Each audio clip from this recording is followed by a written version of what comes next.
During the 400 silent years, there were different religious sects that appeared.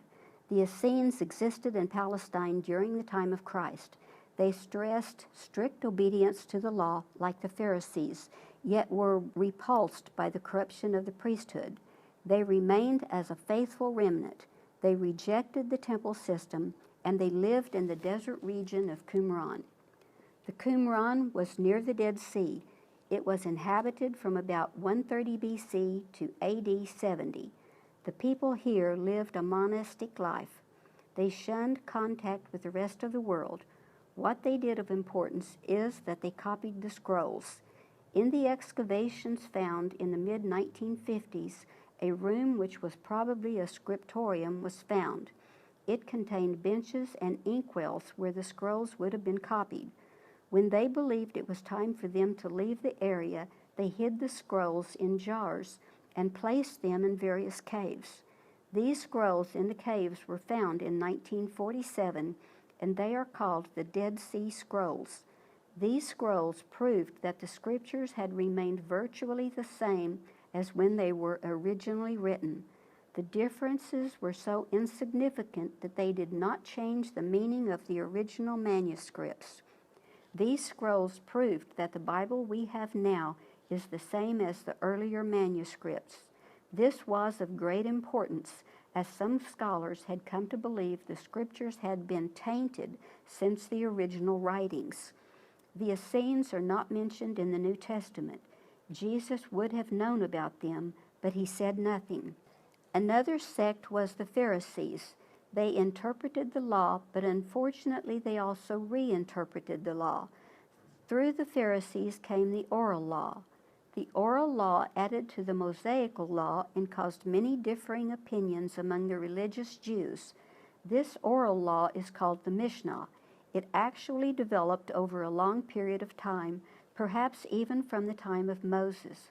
Holman's Illustrated Bible Dictionary says, modern scholars see the Mishnah as a collection and editing of Jewish case law whose traditions may go back to about 150 BC, but primarily from the period of 50 BC to AD 220. The Pharisees were the largest and most important of the different sects.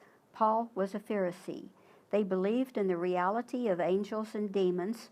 They believed in the resurrection of which Jesus spoke. However, they opposed Jesus because he didn't accept their interpretations of the oral law. The Sadducees, another sect, had great political power and controlled the high priesthood. They believed the soul died with the body and that there was no resurrection. They rejected oral tradition and accepted only the written law, which they changed somewhat. They were from the wealthy and more influential high priest families.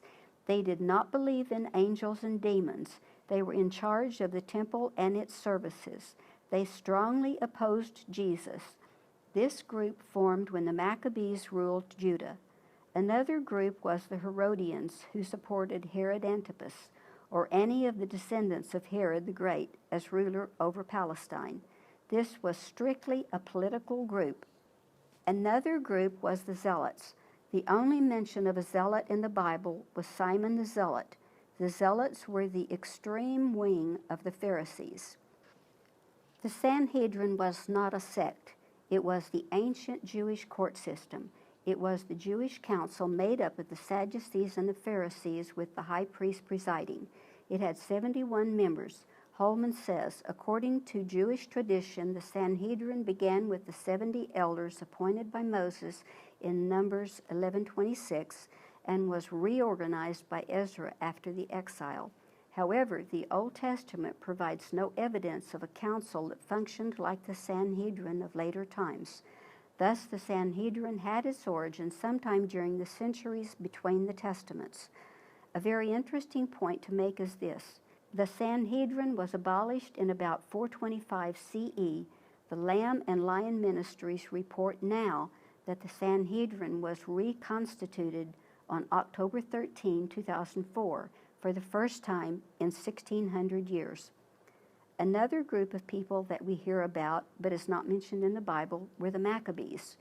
The history of this group is written in the Apocrypha, which is included in the Catholic Bible.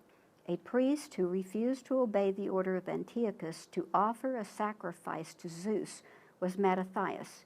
He and his 5 sons led the rebellion against Antiochus, which became known as the Maccabean Revolt. Mattathias the Maccabean was of the priestly line of Aaron. His son Judas Maccabeus and 4 brothers revolted against the Syrian king, captured Jerusalem, and cleansed the temple. The temple was rededicated in 165 BC.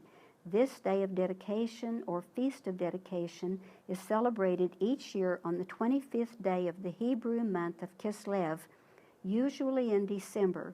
Today it's known as Hanukkah. Also, the Maccabees, who were of the Asmonean family, began a line of high priests known as the Asmonean dynasty, or the Hasmonean dynasty. One of these priests signed a treaty with the Senate of Rome. Thus, Judea became a Roman province. The Roman general Pompey captured Jerusalem in 64 BC, and Israel was then under Roman authority. When Pompey took control of the temple, the power at that time was called the Roman Republic, but the republic was dissolved in 27 BC, and Octavian became Caesar Augustus, first emperor of Rome. So the Roman Republic became the Roman Empire.